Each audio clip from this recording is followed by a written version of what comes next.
오늘 함께 나눌 말씀의 제목은요, 약점으로 이긴다입니다. 약점으로 이긴다.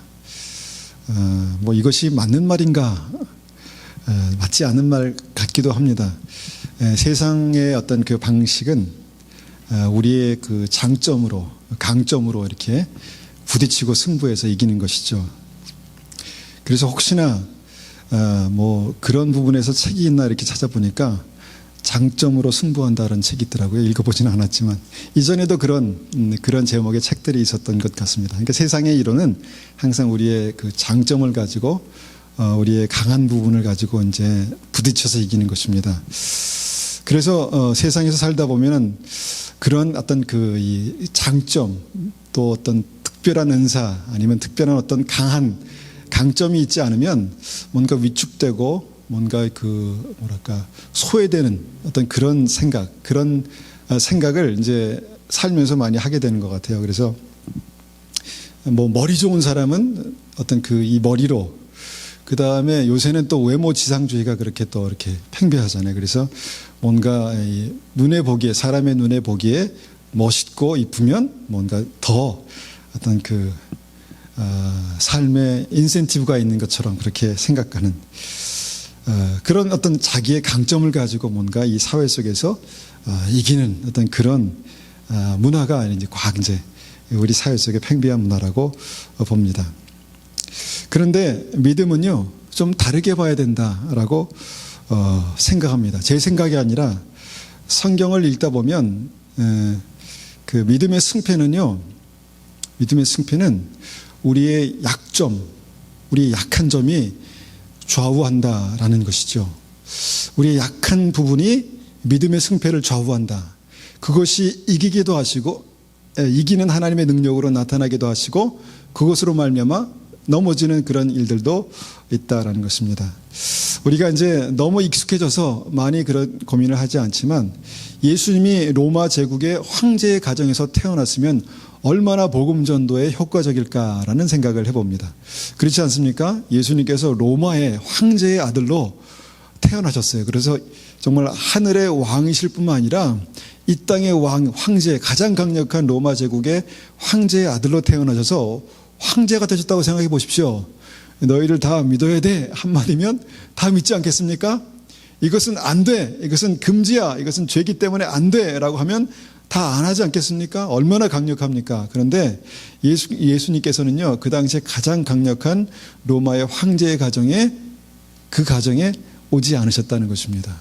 다 그 모든, 어떻게 보면 이 땅에서 하나님의 권세로 가질 수 있는 모든 힘, 권세, 능력들을 다 포기하시고 제하시고 마지막 남는 그 요셉의 가정에, 가난한 가정에, 목수의 가정에 그렇게 오셨다라는 것입니다.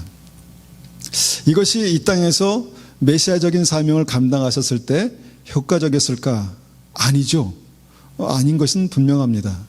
근데 너무 우리가 당연하게 예수님께서 그렇게 오셨다라는 것을 너무 당연하게 받아들이기 때문에, 그런데 왜 그렇게 하셨을까 생각해 보면 의문이 드는 내용입니다. 예수님의 12제자, 12사도는 당시의 그 종교 지도자나 또 제사장이나 그 다음에 성경학자들이 아니었다는 것입니다. 뭔가 이들이 예수님의 12제자가 성경학자였다면 얼마나 효과적으로 성경을 가르칠 수 있겠습니까? 제사장이었다면, 대대로 내려오는 제사장의 가정이었다면 얼마나 하나님 앞에 온전한 예배를 드릴 수 있었을까요? 그러니까 어떤 삶의 다른 차원에서 믿음을, 사명을 시작할 수 있었지 않을까, 그런 생각을 해봅니다. 근데 그들은 어땠습니까? 말씀도 몰라, 신앙 훈련도 안 됐어, 인격도 부족해. 그런데 예수님께서 그들을 제자로 선택하셨다는 것입니다. 무식한 어부, 사회적으로 욕먹는 세리, 사회적 왕따 세리, 그 다음에 특정한 직업도 기록되지 않는 그냥 아무나. 그 사람들은 직업도 없어요. 그냥 변변한 직업도 없어서 그냥 직업이 성경에 기록되지 않았어요. 그런 사람이 반 정도가 된다는 것이죠. 그래서 성경의 진리는 무엇을 말씀하시는가? 이런 고민을 해봅니다. 성경의 진리는 무엇을 말씀하시는가? 우리의 강력한, 믿음의 강력한 능력이 우리의 약한 것에서 나온다라는 어렴풋한 그런 진리를 보게 됩니다. 잘 와닿지는 않지만 믿음의 강력한, 그 하늘의 강력한 능력은 우리의 약한 것에서 나온다. 그런 생각을 얼핏 하게 된다는 것이죠. 뭔가 이것을 막 증명하려고 하면 진짜 그럴까라는 생각이 들지만 성경을 읽다 보면 그렇다는 것입니다. 그래서 오늘 말씀의 핵심은요, 나의 약점, 나의 약한 부분, 나의 연약한 부분, 그것이 인생의 믿음의 승리의 문을 여는 열쇠다라는 것이죠. 그래서 약점으로 이긴다입니다. 자, 여기까지 딱 설교하면 이해되시겠습니까? 그런가 보지 뭐 이렇게 생각되지, 정말 내가 그래, 나의 연약함이 정말 하나님께 쓰실 수 있는 강력한 이유야, 바로 그거야 라는 생각이 잘 안 들 수도 있다라는 생각도 합니다. 지난 시간에 노아의 믿음에 대해서 말씀을 나눴습니다. 그래서 주님 오실 때는 노아의 때와 같다. 그래서 정말 믿음 갖기도 힘들지만 그 힘든 상황 속에서 구원받고 천국 가기 위해서는 노아의 믿음이 필요하다라는 말씀을 드렸습니다. 그래서 노아의 믿음 여러 가지를 말씀드렸는데 그 중에 하나, 노아가 하나님께 주신 방주의 사명을 나의 사명으로 받을 때 그 믿음으로 받은 노아의 믿음이 구원받았다. 그래서 너를 위해서 방주를 만들라라고 말씀하셨을 때 그것을 나를 위해서 방주를 만들었을 때 그 방주가 구원의 방주가 됐다라는 것을 말씀드렸죠. 그래서 사명에 대해서 주인의식이 필요하다라는 것입니다. 그런데 문제는 이 사명이라고 말하면 대단한 것, 뭔가 다른 사람에게 보일 만한 것, 자랑할 만한 것, 뭔가 뛰어난 것, 이것이 사명이라고 착각하는 사람들이 있는데 그것이 아니다라는 것입니다. 그 말씀과 동일한 진리가 마태복음 25장에 달란트 비유라고 말씀드렸죠. 마태복음 25장의 달란트 비유. 자, 누가 구원받았는가? 주님 주신 달란트가 나의 사명이 된 사람들이 구원받았습니다. 주님 주신 달란트, 주여 주여라는 믿음을 가진 사람들에게 주님께서 그 종들에게 달란트를 주셨는데 그것이 나의 사명이 된 사람들이 구원받았습니다. 구원받지 못한 사람이 누굽니까? 그것이 나의 사명이 아니라 주님의 사명인 종이 구원받지 못했습니다. 자, 주인의식이죠. 주인의식이 필요하다는 것입니다. 그런데 구원받는 이들에게 주님께서 뭐라고 말씀하십니까? 착하고 충성된 종아, 너희가 적은 일에 충성하였으며 라고 말씀하십니다.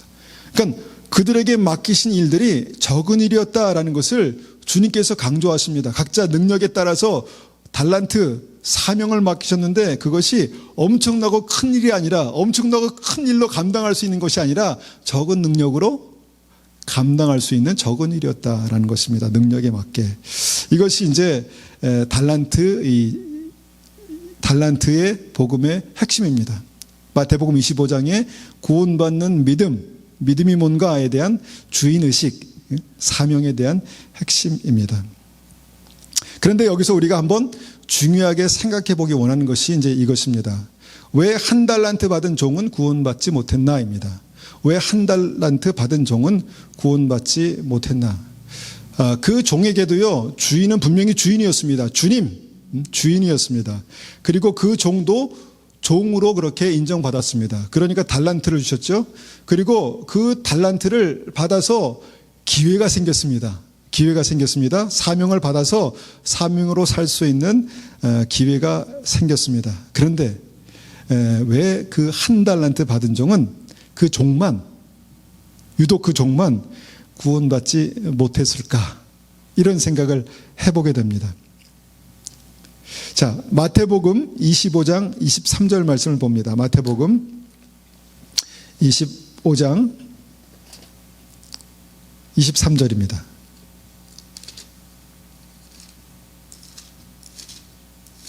마태복음 25장 23절. 자, 제가 23절로 30절까지 말씀을 한번 읽어보겠습니다. 그 주인이 이르되 잘하였도다 착하고 충성된 종아, 내가 적은 일에 충성하였음에 내가 많은 것을 내게 맡기리니 내 주인의 즐거움에 참여할지어다 하고, 이것은 5달란트와 2달란트 받은 종에게 똑같이 하신 말씀입니다.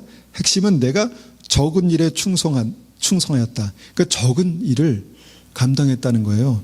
능력에 맞게, 그러니까 적은 능력으로 적은 일을 감당했다는 것입니다. 24절입니다. 1달란트 받았던 자는 와서 이르되 주인이여, 당신은 굳은 사람이라 심지 않은 데서 거두고 해치지 않은 데서 모으는 줄을 내가 알았으므로 두려워하여 나가서 당신의 달란트를 땅에 감추어 두었나이다. 보소서, 당신의 것을 가지셨나이다. 자, 뭡니까? 그 달란트가 나의 것이 아닙니다. 주인의식이 없었어요. 그래서 당신의 달란트니까 가져가십시오. 나와 상관없는 당신의 것이니까 받으십시오. 이렇게 말했다는 것입니다. 그래서 어떻게 했나? 26절, 그 주인이 대답하여 이르되 악하고 게으른 종아, 나는 심지 않은 데서 거두고 해치지 않은 데서 모으는 줄을 내가 알았느냐? 너 나를 잘못 알았다. 나는 그런 사람이 아니다. 너는 나를 잘못 알고 있다 말씀하시죠. 그리고 나서 이제 30절의 결론이 뭡니까? 25장 30절, 이 무익한 종을 바깥 어두운 데로 내쫓아라. 거기서 슬피 울며 이를 갈리라 하니라. 지옥 같다는 것입니다. 믿음이 뭐냐? 여기에 믿음의 구체적인 내용들이 나와 있습니다. 주님께서 능력에 맞게 달란트를 맡기셨는데 그것이 적은 일, 적은 능력이었다라는 것이죠. 그런데 적은 일, 적은 능력, 결론은 뭡니까? 1달란트 받은 종이 달란트를 받아 보니까 적은 일을 맡기셨잖아요. 적은 능력에 맞게. 그런데 그 중에 가장 적었다는 거예요. 그렇게 느낄 수밖에 없었다는 것입니다. 왜냐하면 비교적으로 5달란트와 2달란트에 비해서 그것은 어떻게 보면 인생을 걸기에 적은 일이었거든요. 인생을 걸기에 적은 일이었어요. 근데 그거와 비교해서 더 적은 일인 거예요. 1달란트. 적은 일 중에 더 적은 일. 그런데 이제 그것이 문제가 됐다는 것입니다. 첫 번째는 그 적은 일 때문에 이 하찮은 일을 나에게 맡기셨나? 뭡니까? 주인의식이 생기지 않았습니다. 하나님께서 나에게 맡기신 일이다 라는 그런 주인의식이, 나에게 맡기신 사명이다 라는 주인의식이 생기지 않았습니다. 아무나 할 수 있는 일이고 아무나 감당할 수 있는 일이기 때문에 뭐 특별히 내가 할 필요가 있는가? 내가 꼭 하나님의 일, 하나님의 사명감을 가지고 해야 될 필요가 있는가? 그래서 주인의식이 생기지 않았습니다. 그래서 보소서, 당신의 것을 가지셨나이다. 당신의 것을 가지십시오. 이렇게 가져가십시오. 이렇게 했다는 것입니다. 달란트를 받은 종, 1달란트 받은 종, 주인의식, 책임의식이 없었죠. 이것이 구원받지 못한 굉장히 중요한 이유라고 말씀드렸습니다. 그런데 그 핵심이 뭐냐? 핵심, 오늘 보기 원하는 핵심은 뭐냐? 왜 주인의식, 책임의식을 가질 수 없었는가? 너무 작은 일이었기 때문에 그렇다는 것입니다. 너무 작은 능력이었기 때문에 그렇다는 것입니다. 여러분, 우리가 사소한 일에 목숨 건다, 사소한 일에 목숨 걸지 말라, 이런 말을 하지 않습니까? 그러니까 사소한 일에 목숨 걸 필요가 없습니다. 왜냐하면 큰 일에 목숨 걸어야지 사소한 일에 목숨 걸 필요가 있겠습니까? 그런데 우리가 어떤 일들을 감당할 때에도 뭔가 이것을 인생을 걸 만한 일이다 라고 생각할 만한 일들이 있다는 것이죠. 내가 이 일을 위해서 내 인생을 걸고 내 생명을 걸고 한번 도전해 보리라 라고 생각되는 일들이 있는 반면에, 이거 아무나 누구나 그냥 하겠지 뭐, 이렇게 생각되는 그런 너무 아무것도 아닌, 너무 적은 능력으로만 감당할 수 있는 어떤 그런 일들이 있을 수 있다라는 것입니다. 그런데 그 종의 생각이 주인의식과 책임의식을 결여하게 하는 그 종의 생각이 지옥 같게 가게 했다는 것입니다. 지옥 가는 믿음이 되었다는 것입니다. 여러분, 이 적은 능력, 이것이 뭐냐? 이것이 바로 내가 지금 스스로 생각하고 있는 나의 약점이다라고 저는 믿습니다. 약점. 모든 것을 나보다 더 많이 가진 사람에 비하면요, 그것은 분명히 나의 약점이 될 수 있습니다.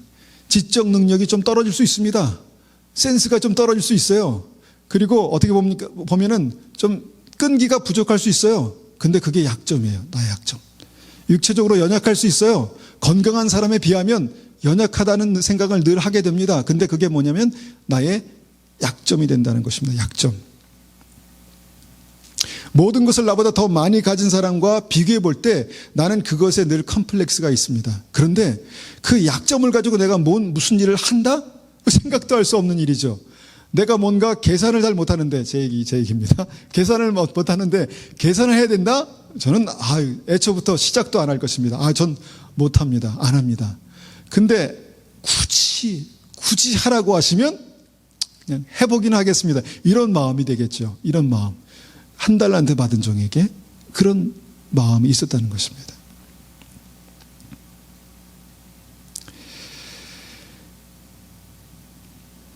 그런데 우리가 이 말씀을 통해서 마태복음 25장 말씀을 통해서 달란트 비유의 말씀을 들여다보면요, 하나님께서는 처음부터 일을 크게 시작하지 않으세요. 크게 벌리지 않으세요. 내가 적은 일에 충성하였음에 능력에 맞게 달란트를 주는데 적은 일에 충성하는, 적은 일을 맡기신다는 것이죠. 하나님은 적은 일로부터 시작하신다는 거예요. 적은 일에 충성하였음에 많은 것, 큰 것을 맡기리니 이렇게 말씀하잖아요. 하나님은 적은 일부터 시작하십니다. 적은 일을 맡기십니다. 그래서 우리의 적은 일, 적은 능력, 우리의 약한 점, 약점이 굉장히 중요한 포인트라는 것입니다. 어떻게 보면은 정말 이 여러 가지 지적인 능력이나 외모나 모든 여러 가지 감성이나 능력이 풍부한 사람들이 자신감을 가지고 뭔가 막 일을 해나갈 것 같잖아요. 근데 오히려 하나님께서는 비밀인데요, 여러분. 하나님께서는 그런 사람들을 잘 사용하지 않으십니다. 오히려 약점 투성이이고 뭔가 자존감이 낮고 뭔가 내가 약하다고 생각하는 그 사람들을 사용하시는 것들을 보게 된다는 것이죠. 그래서 저는 이 말씀을 전하면서, 이 말씀을 준비하면서 제가 확실하게 믿는 것은 뭐냐면, 우리의 인생은요, 우리가 생각하는 대로 타고난 능력, 이 장점, 이것이 인생의 끝을, 믿음의 승패를, 영원한 하나님의 나라를 결정하는 것이 아니라는 것입니다. 상관없다는 것입니다. 그것은 하나님께 주신 선물이고 은사지만, 하나님께 주신 선물이지만, 여러분, 그것이 천국의 문을 여는 가장 중요한 키, 열쇠는 아니라는 것입니다. 오히려 하나님께서 우리에게 주신 적은 것, 적은 능력, 약한 것, 약점, 그것이 우리 인생의 가장 중요한 문을 여는, 가장 중요한 믿음의 문을 여는, 우리 인생의 가장 중요한 때를 여는 그런 열쇠가 될 수 있다라는 것입니다. 그것이 우리가 느끼는 약점들입니다. 약점들 있으시죠? 약점들이 많으신 분들이 여기 모여 있습니까?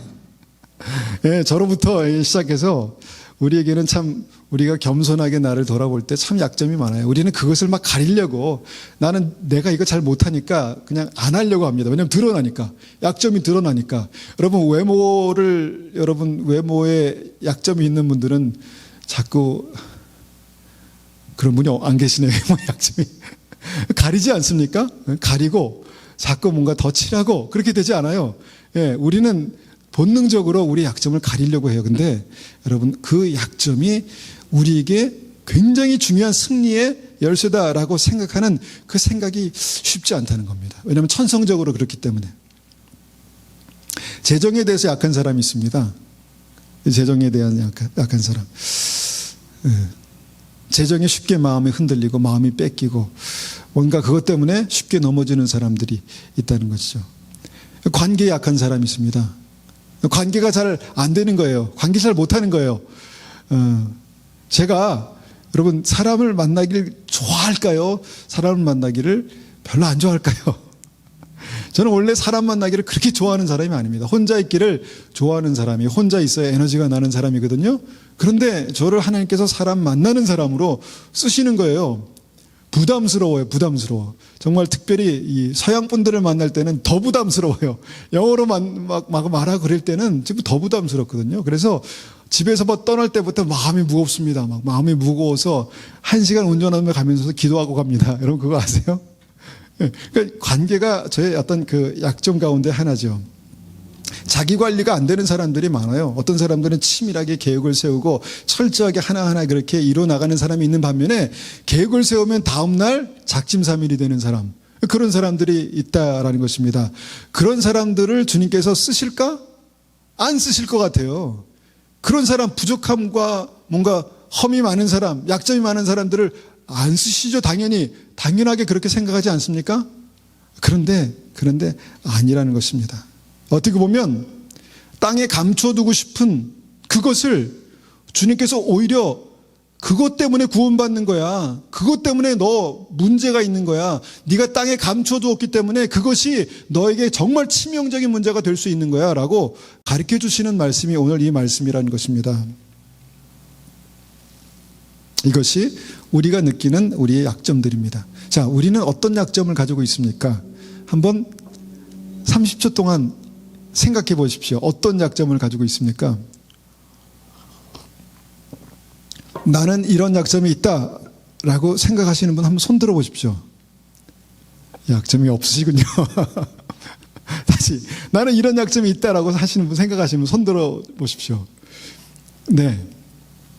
이제 손 안 드신 분들은 뭔가 이 주님 안에 충만한 자존감이 있어서 아마 그렇게 생각하신다 생각합니다. 근데 사실 약점이 너무 많기 때문에 손 못 드는 분도 또 계실 것 같고요. 근데 우리의 약점이 굉장히 중요한 포인트라는 것입니다. 그래서 하나님은요, 우리의 약점에 관심이 많으십니다. 그 약한 부분까지도 하나님 주셨다. 여러분 생각해 보셨습니까? 우리의 좋은 것, 장점, 강점, 그것을 하나님께 주셨다. 쉽게 인정이 되지만 우리의 약점을 하나님께 주셨다. 하나님께 주셨다. 하나님 이 사람은 나면서부터 저주받은 사람입니까? 아니다. 하나님의 영광을 나타내려 함이라 말씀하시는 부분들이 있죠. 약한 부분도, 연약한 부분도 하나님께서 주셨다는 것입니다. 왜 주셨을까요? 좋은 것도 많은데, 풍성하고 좋으신 하나님께서 좋은 것도 주셔도, 좋은 것만 다 주셔도 좋은데 왜 우리의 삶에, 우리의 인생에, 우리에게 약한 부분을 주셨을까? 이 부분을 하나님께서 주셨다는 것입니다. 그런데 여러분 포인트는 이 약한 부분이, 약점이 우리의 영생을 좌우하는 한 달란트다라는 것입니다. 한 달란트다. 그래서 하나님께서는 우리에게 주신 그 약점에 관심이 많으십니다. 동시에 사단도 이 약점에 관심이 많습니다. 왜 그럴까요? 우리의 치명적인 약점, 우리를 쓰러뜨리는 급소가 되기 때문에 우리의 치명적인 약점에 사단이 관심이 많습니다. 왜냐하면 한 방에 보낼 수 있기 때문에, 또 그 치명적인 약점에 사단도 관심이 많다는 것입니다.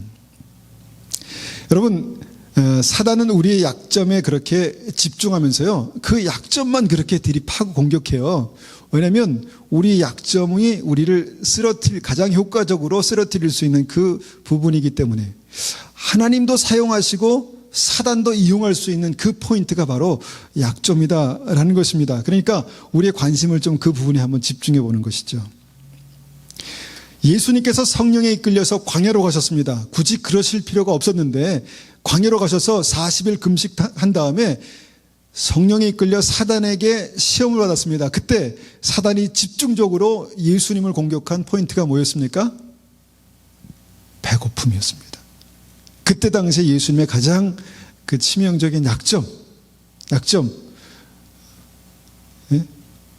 에서가 팥죽 한 그릇에 인생을 팔아먹은 그 약점을 사단이 공격했다는 것입니다. 당신이 하나님의 아들이거든 이 돌들로 떡덩이가 되게 해보십시오. 그래서 그것을 배고프니까 드셔보십시오. 그렇게 했다는 것입니다. 이것이 사단의 전략입니다. 여러분, 가룟 유다가 무엇 때문에 넘어졌습니까? 가룟 유다가 그의 치명적인 약점 때문에 넘어졌습니다. 그의 치명적인 약점이 뭡니까? 재정입니다. 재정. 이전부터 주님과 함께 처음 이제 사역을 할 때부터 작은 재정을 습관적으로 훔치는 그런 습관이 있었는데 나중에 어떻게 됐나요? 예수님에 대해서 실망하는 일이 생겼습니다.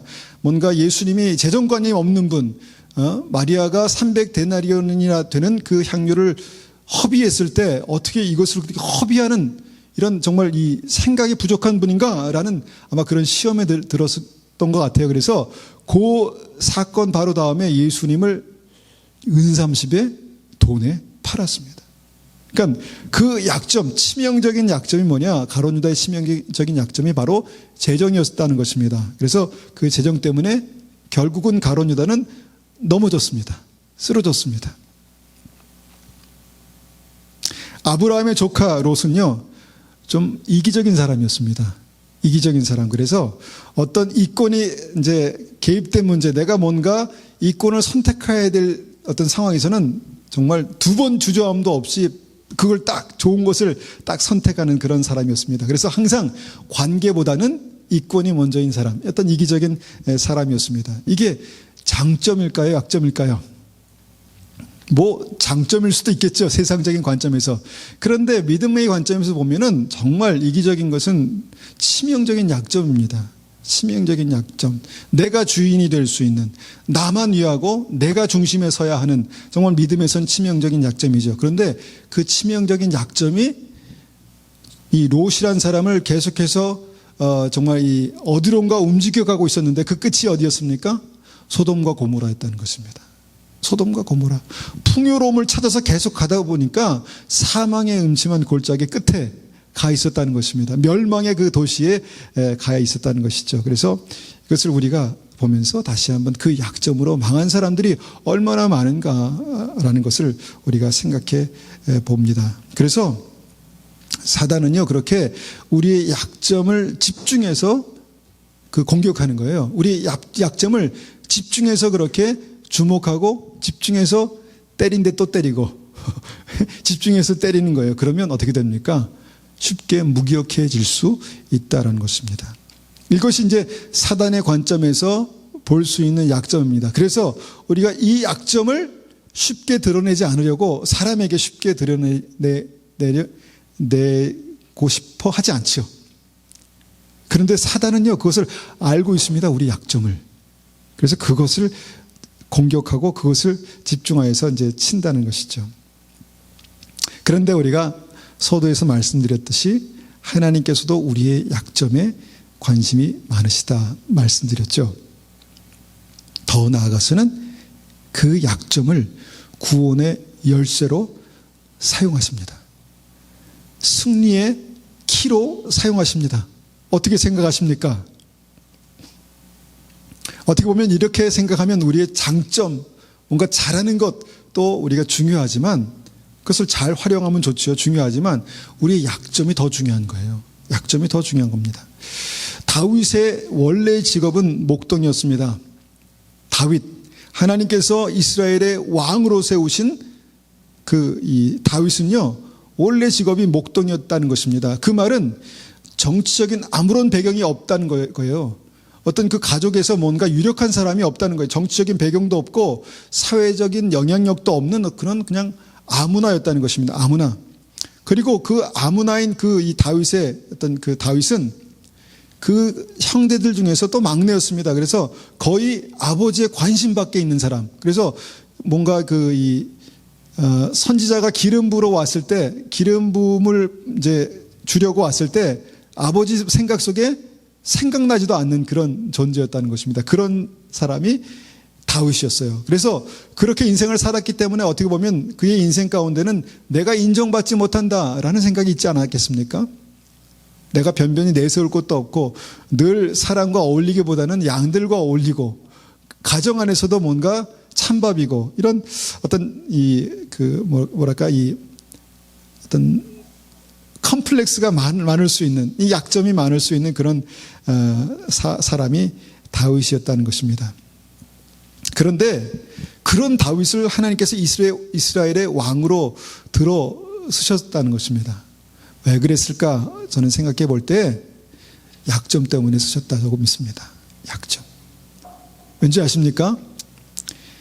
약점이 많으니까요. 다윗은 그 약점 때문에 늘 하나님께 나아가서 기도하고 은혜를 구하고 하나님의 얼굴을 구하고 이것이 습관처럼 되었어요. 왜냐하면 사람이 나를 인정해 주지 못하고 사람이 나를 인정해 주지 않고 늘 삶 가운데 뭔가 눌리고 뭔가 소외되고 그런 것이 있었기 때문에 그럼 어떻습니까?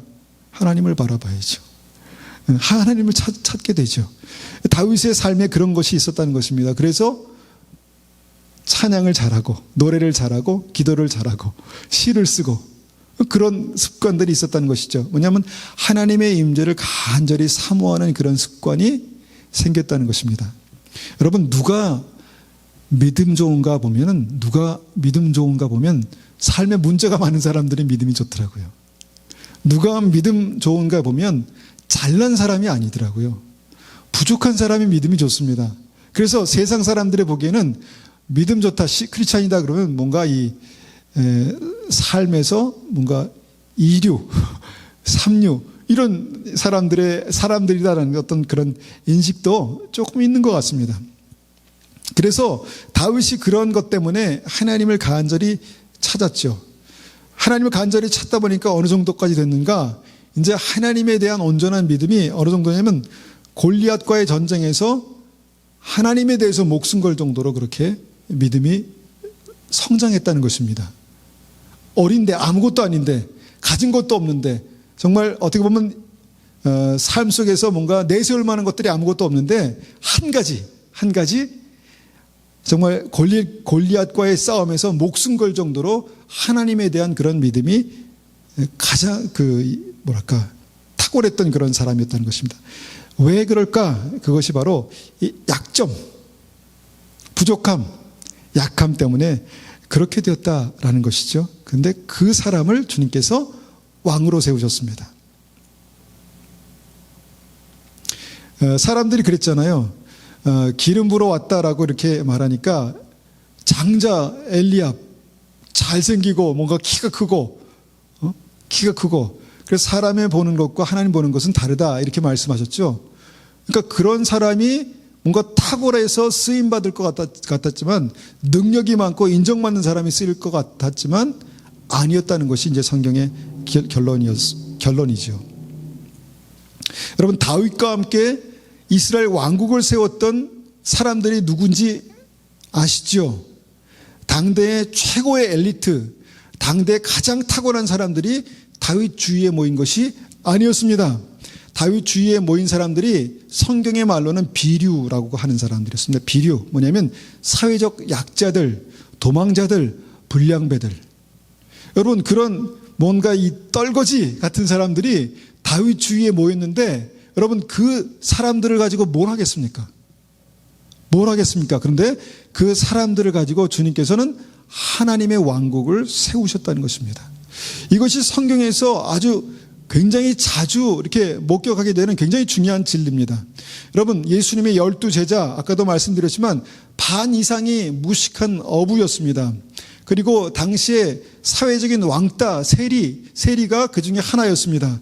그리고 나머지는 직업도 밝혀지지 않은 사람이었는데 그들이 주님께서 생명을 걸고 지키신 완성하신 그 복음을 증거하는 사람이 됐다는 것입니다. 그래서 하나님께서 쓰시는 사람들 보면 뭔가 탁월하고 뭔가 뛰어나서 사람들에게 박수받고 인정받는 사람들이 아니라 사실은 어떻게 보면 사람들이 무시하고 아무것도 아니고 정말 이렇게 봤을 때 하나도 눈에 띌 만한 것이 없는 그 사람을 주님께서 사용하신다는 것입니다. 지금도 그렇게 하고 계십니다. 근데 그 중에 하나가 우리라는 믿음이 필요합니다.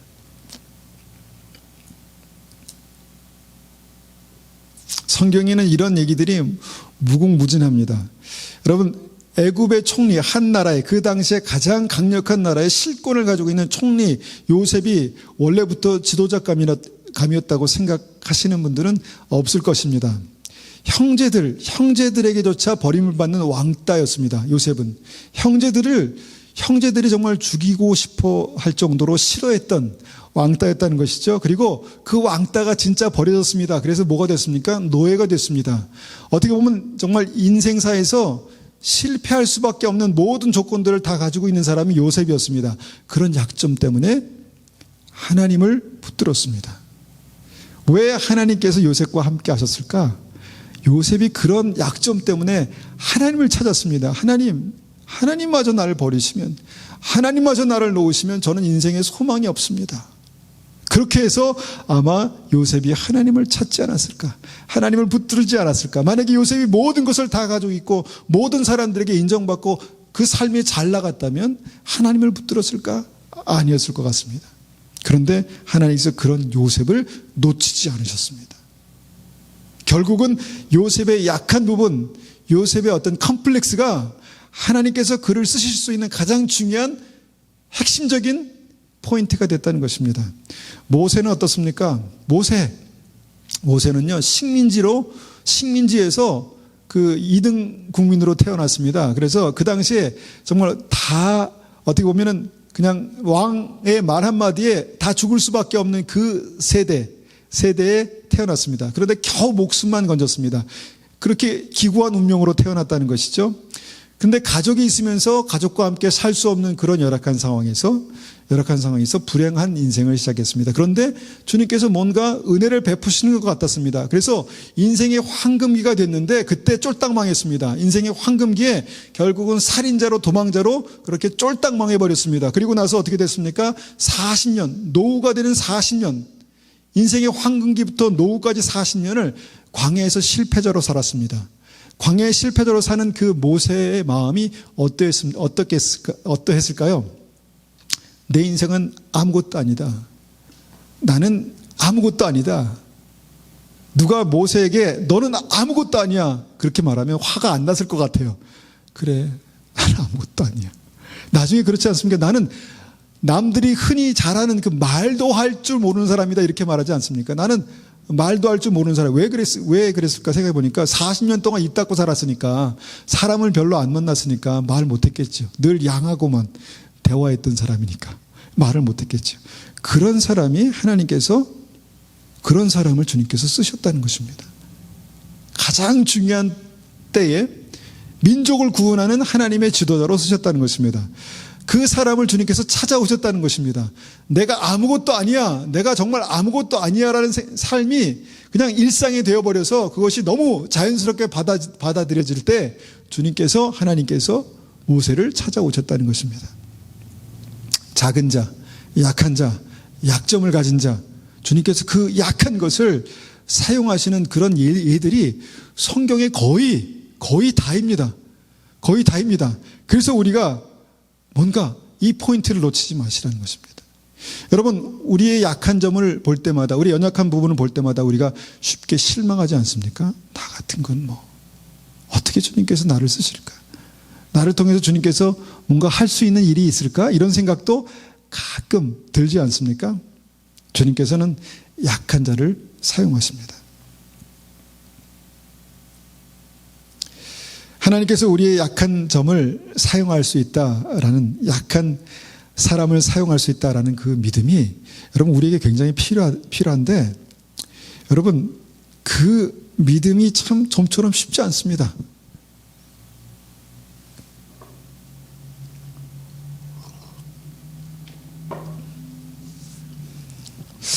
좀처럼 쉽지 않습니다. 하나님께서 약하기 때문에 나를 사용하실 수 있다.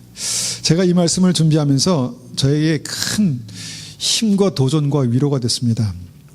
여러분, 약하기 때문에 사용할 수 있는 이유가요, 성경에 아주 중요한 이유가 있습니다. 그것은 뭐냐면 약하기 때문에 겸손할 수 있습니다.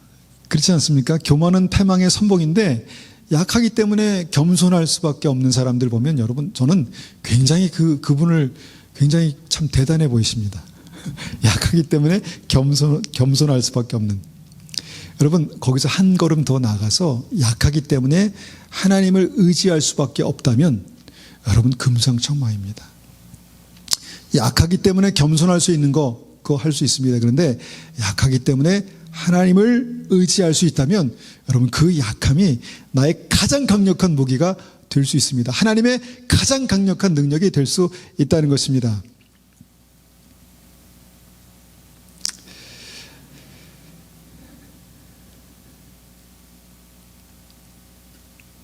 그래서 우리가 한번 생각해 봅니다. 우리의 약점을 우리가 하나님께 가져갈 수 있을 때, 우리의 약점을 하나님 손에 믿음으로 올려드릴 수 있을 때 우리는 반드시 승리하고 구원받고 형통케 됩니다. 믿으십니까? 아직 말씀을 믿음으로 못 받으신 것 같아요. 우리의 약한 부분 때문에 주님께서 그거를 쓰시겠다고 우리에게 허락하신 그 약한 부분 때문에 그것을 하나님께 가져갈 때, 하나님의 손에 믿음으로 드릴 때, 믿음으로 그것을 바라볼 수 있을 때 하나님께서 우리를 승리하게 하시고 이기게 하시고 구원하게 하시고 형통케 하십니다. 믿으십니까? 네. 그러면 이제 어떻게 그렇게 할 것인가? 이것이 이제 중요합니다. 자, 두 가지 약점에 대해서 우리가 두 가지를 말씀드렸죠. 이것이 하나님의 가장 큰 선물이고 관심사인 동시에 사단의 가장 강력한 공격 포인트가 된다 이렇게 말씀드렸죠. 왜냐하면 여러분 보물이 있기 때문에 도둑이 오는 거예요. 그렇지 않습니까? 우리 약점에 하나님의 가장 중요한 열쇠가 있기 때문에 거기에 사단의 관심이 집중되는 것입니다. 그럼 우리가 어떻게 할까? 어떻게 해야 될까?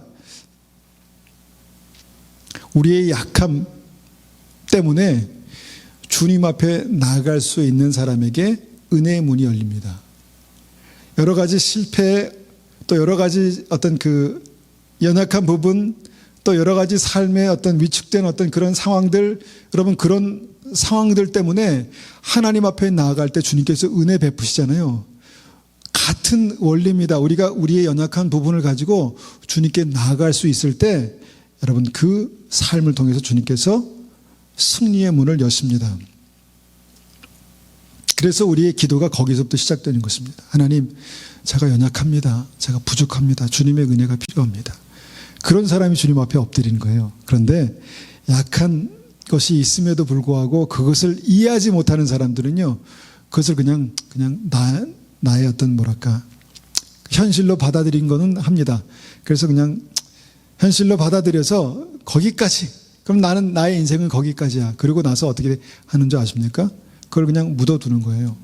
너무 작기 때문에. 그러면 어떻게 됩니까? 그러면 한 달란트 받은 종의 믿음으로 살아가는 거예요. 주여 주여 라고 나중에 말하겠죠. 근데 여러분 마지막 때에 주님께서 그것이 정말 가장 중요한 구원의 키였다라고 말씀하실 때 그때는 이미 늦은 거예요. 그래서 우리의 약한 것을 가지고 주님께 나아갈 수 있는 그 기도가 이제 첫 번째 중요한 포인트입니다. 왜 기도해야 되는가? 우리 약함 때문에 기도해야 합니다. 왜 하나님 앞에 은혜를 구해야 되는가? 내가 부족하기 때문에 은혜를 구하는 것입니다. 자꾸 그 일에 넘어지기 때문에 기도하는 것입니다. 그것 때문에 회개하는 것이죠. 주님 앞에 나아가 주님, 저에게 은혜가 필요합니다. 그런데 주님께서 그것을 붙드실 때, 회복하실 때 여러분 우리의 삶이, 우리의 인생이 주의 손에 붙들려서 쓰임받을 줄 믿습니다. 믿습니다. 네, 믿습니다. 그래서 기도하는 거예요. 그래서 약한 사람이 주님 앞에 믿음으로 나아갈 때 믿음이 좋은 사람이 되는 것입니다. 약한데 뭔가 아무것도 아닌 것 같은데 별 볼 일 없는 것 같은데 믿음 좋은 사람 있잖아요. 그런 사람을 주님께 쓰시는 거예요. 자, 그래서 우리의 약한 부분을 가지고 주님 앞에 기도하는 것이 중요하다. 우리가 이제 항상 이제 이 결론 부분에 가서는 기본으로 돌아가게 되지만 이 기본이 굉장히 중요합니다.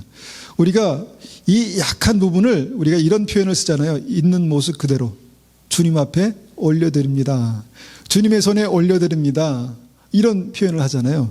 그러니까 그냥 주님의 제단 위에 산 제물로 드리는 것입니다.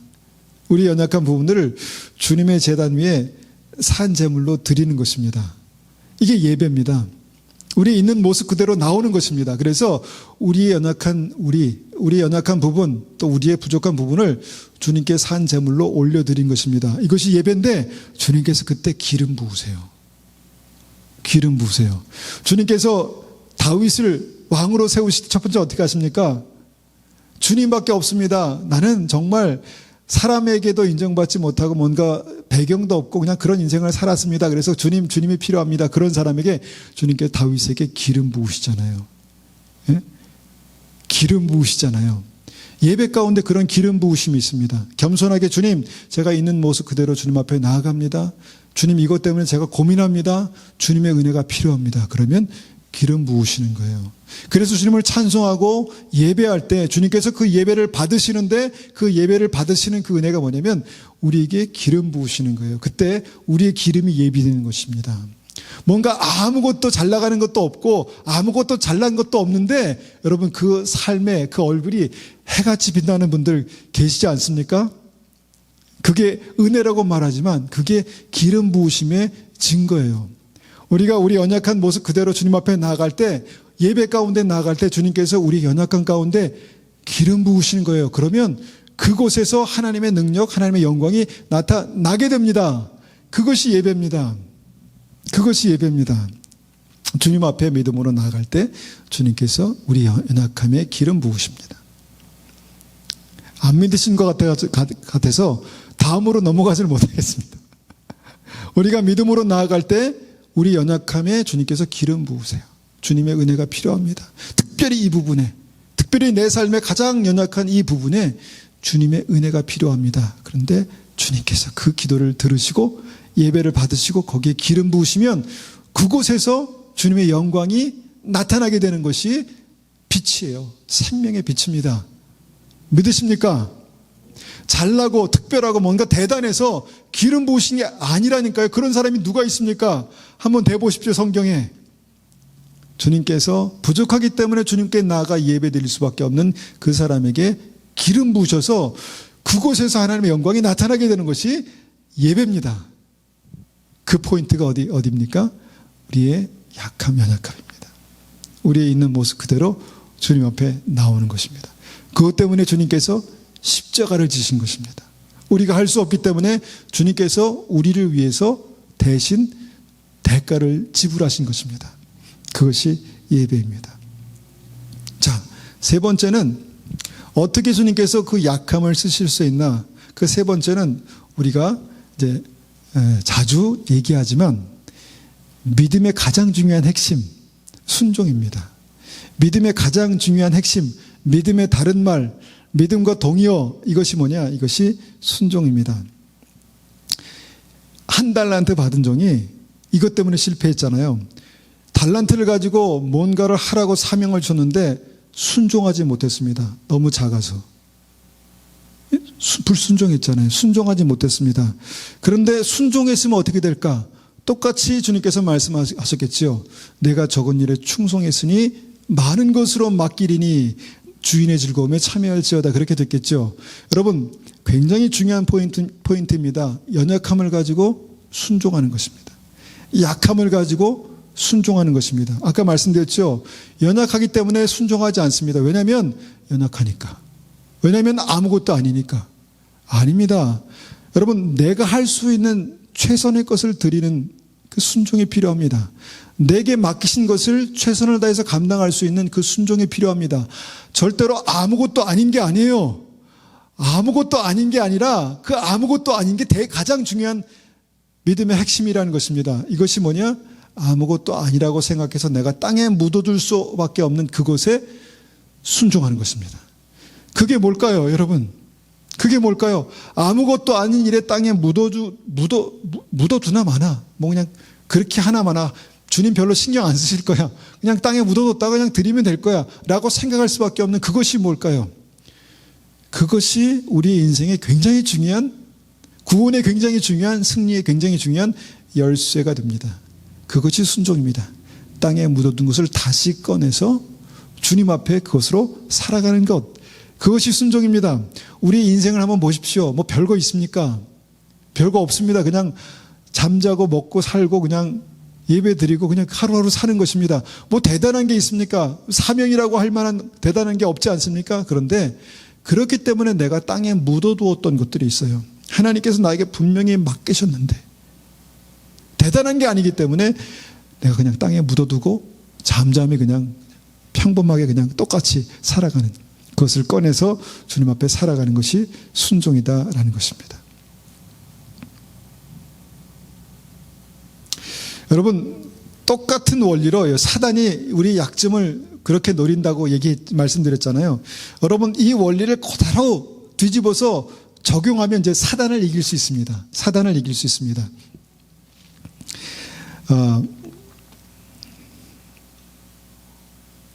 우리의 가장 약한 부분을 사단이 공격할 때 우리를 이제 보호하는 방법이 지금 말씀드린 순서의 세 가지 그대로가 이제 마귀를 이기는 능력으로 나타납니다. 여러분, 기도가 뭡니까? 기도. 나는 기도의 능력이 없어. 나는 기도를 오래 하는 사람이 아니야. 그래서 기도를 안 할 수도 있습니다. 내 기도가 그렇게 능력이 있을까? 아닙니다. 아닙니다. 연약함 때문에 기도했더니 능력이 나타났다고 말씀드렸죠. 연약한 자가 그것 때문에 기도할 때 여러분 사단을 이길 수 있습니다. 어둠의 권세를 이길 수 있습니다. 여러분, 세상의 권세 잡은 자를 이길 수 있습니다. 그것이 뭐냐? 그것이 기도입니다. 기도. 기도는요, 가장 중요한 영적인 싸움입니다. 그런데 가장 중요한 영적인 싸움이 어디 있느냐? 나의 가장 연약한 부분에 있잖아요. 그죠? 그래서 나의 가장 연약한 부분은 인생의 문을 열고 구원의 문을 열고 정말 형통의 문을 여는 그 가장 연약한 부분에 가장 강력한 싸움이 있다면 여러분, 그 싸움의 승리가 뭐라고 말씀드릴 수 있겠습니까? 기도라는 거예요. 기도. 2시간 24분 기도하다 보니까 그렇게 못하게 됩니다. 그죠? 그래도 여러분, 쉬지 않고 매일매일 끊임없이 기도하십시오. 내 기도가 그렇게 능력이 있을까? 기도해보세요. 기도하십시오.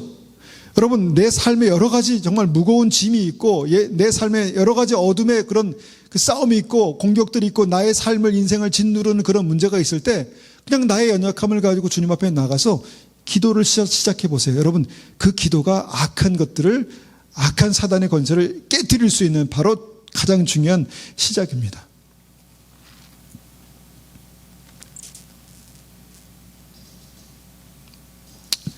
그 다음에 우리가 이제 주님 앞에 우리가 연약한 부분이 쓰임받을 수 있는 것이 예배라고 했잖아요. 예배.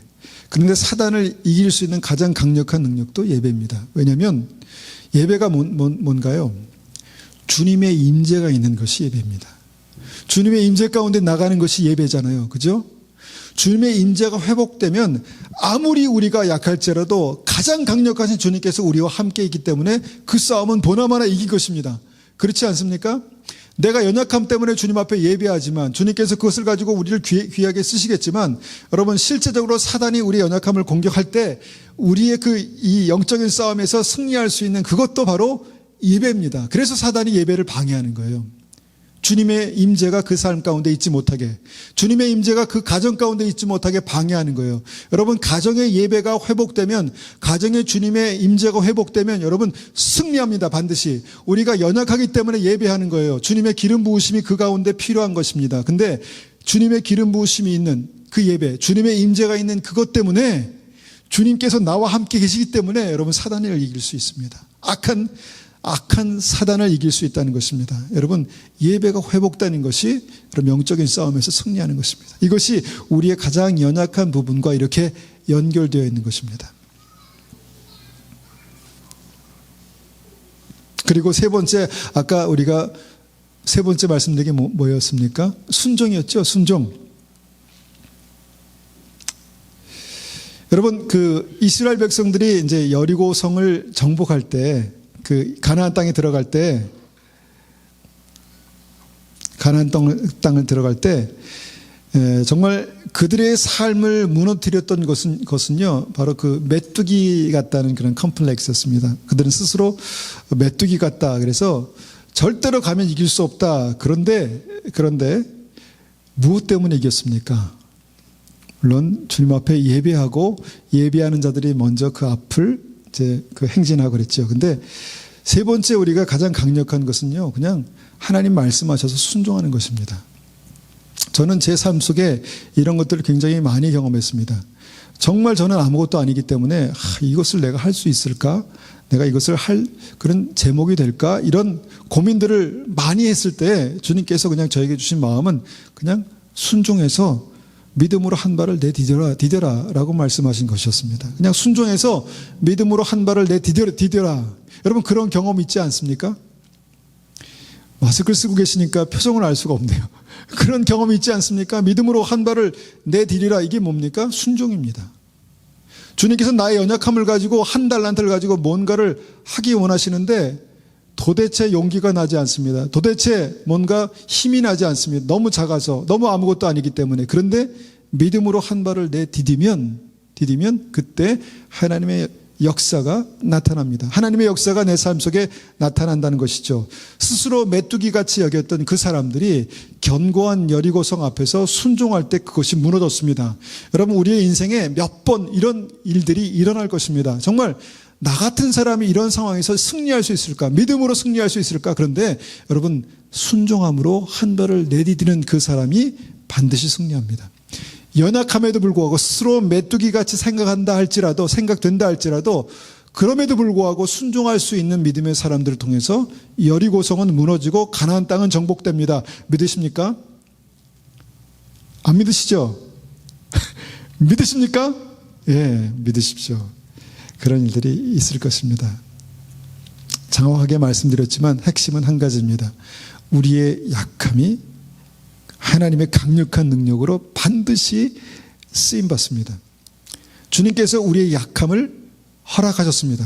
우리는 우리의 장점 때문에, 강함 때문에 주님께서 우리를 강력하게 쓰시지 않을까 이런 생각을 하지만 사실은 우리의 약함이 하나님 눈에는 더 중요한 승리의 핵심 포인트가 되는 것입니다. 하나님께서 우리에게 그것을 허락하신 이유가 있습니다. 이것을 어떻게 컨트롤해야 될지, 이것을 어떻게 다뤄야 될지에 어떤 전략이 있습니다.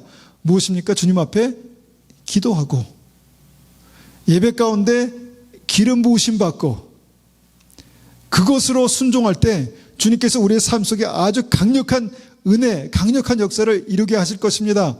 믿으십니까? 특별히 주님께서 다시 오실 이때, 다시 오시겠다고 말씀하신 이때에 정말 믿음으로 서기가 어렵습니다. 어떻게 내가 믿음으로 설 수 있을까? 주님께서 착하고 충성된 종아라고 말씀하실 수 있는 그 믿음으로 우리가 승리할 수 있을까? 다른 거 없습니다.